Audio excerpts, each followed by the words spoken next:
Сделка в высших кругах бизнеса висела на волоске, и напряжение в огромном стеклянном кабинете ощущалось каждой деталью. От приглушенного гудения кондиционера до едва заметного дрожания света на гладкой поверхности стола. Два солидных бизнесмена, облаченные в идеально скроенные костюмы, сидели напротив друг друга, усталость отражалась в их взглядах. Перед ними лежали стопки документов, аккуратно разложенных по цветным папкам, но смысл строк оставался скрыт за непробиваемым языковым барьером. Время словно замерло, а воздух был насыщен тревогой и ожиданием. В этот момент дверь кабинета тихо приоткрылась, и в узкий просвет заглянула маленькая девочка с косичками. Ее шаги были осторожны, почти незаметны на блестящем паркете. Она несла с собой легкую тетрадку и карандаш, словно маленький секретный инструмент, готовый к великому делу. Осторожно пробираясь между креслами, она подошла к длинному стеклянному столу, останавливаясь перед документами, на которые даже опытные переговорщики не могли взглянуть с пониманием.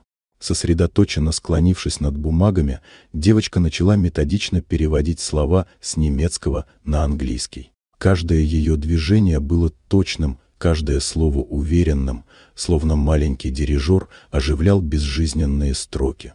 Столы и бумаги, казалось, будто ожили под влиянием ее концентрации, и напряжение в кабинете постепенно начало рассеиваться. С каждым переведенным абзацем лица бизнесменов менялись.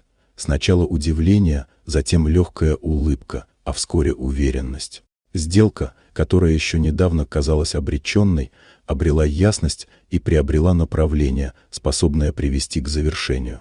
Когда перевод был окончен, присутствующие поняли, что решение найдено, и атмосфера кабинета преобразилась.